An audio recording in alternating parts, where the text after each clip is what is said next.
کچھ بھی نہیں تھی اور یہ گھر یہ کمرہ بالکل ہی ویران تھے کیونکہ میرب اس کے زندگی میں نہیں تھی اور اس کی زندگی تبھی مکمل ہوئی جب میرب اس کے کمرے میں آئے۔ میرب مرتسم سے پوچھتی ہے کہ کیا تم میرے جانے کے بعد بھی اسی صوفے پر ہی سوتے تھے؟ تو مرتسم اسے بتاتا ہے کہ ہاں، میں اسی صوفے پر ہی تمہارا انتظار کرتا تھا۔ وہ میرب کو اپنے قریب آ کے اور وہ میرب سے ہاتھ جوڑ کر معافی مانگتا ہے کہ اب تم جو بھی کہو گی میں وہی کروں گا، میں تمہیں ہمیشہ خوش رکھوں گا، لیکن تم مجھ سے کبھی بھی دور نہیں جانا کیونکہ میری زندگی تمہارے بنا کچھ ہے۔ میں تمہیں ہمیشہ رکھوں گا، تمہاری آنکھوں میں آنسو آنے نہیں دوں گا، تمہاری خوشیوں کے لیے بہت کچھ کروں گا، لیکن میرب تم میری زندگی سے اب کبھی بھی دور نہیں جانا۔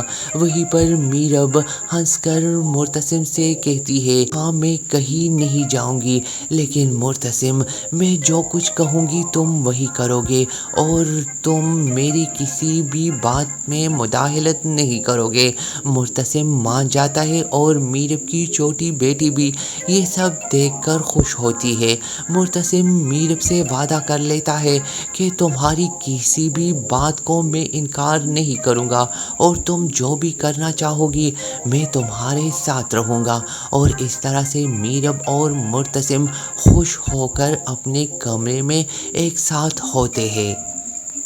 میرب اور مرتسم دونوں ہی ایک ساتھ بہت خوش ہیں۔ اب کئی دن گزر چکے ہیں اور میرب کی خواہش تھی کہ وہ وکالت کرے اور اس خواہش کی تکمیل کے لیے مرتسم بھی مان جاتا ہے۔ میرب اپنی ساس کے گلے لگ کر اس سے پیار لے کر اپنی وکالت کی تعلیم حاصل کرنے کے لیے شاید شہر کی طرف جاتی ہے اور میرب اپنی خواہش اور اپنے خواب کو پورا کر لیتی ہے اور یہیں پر ہی تیرے بن کی آخری ایپیسوڈ ختم ہو جاتی ہے اور اس کے بعد میرب اور مرتسم ہمیشہ کے لیے خوشیوں بھری زندگی گزارتے ہیں۔ دوستو، تیرے بن کا یہ سفر ابھی باقی ہے کیونکہ تیرے بن کے اس آخری ایپیسوڈ پر ہی تیرے بن کے میکرز نے یہ اناؤنسمنٹ کر دی ہے کہ تیرے بن سیزن 2 پر بھی بہت جلد کام شروع کیا جائے گا۔ میرا اور آپ کا یہ سلسلہ جاری رہے گا اور اس کے لیے آپ سب میرا یہ چینل جلدی سے سبسکرائب کیجئے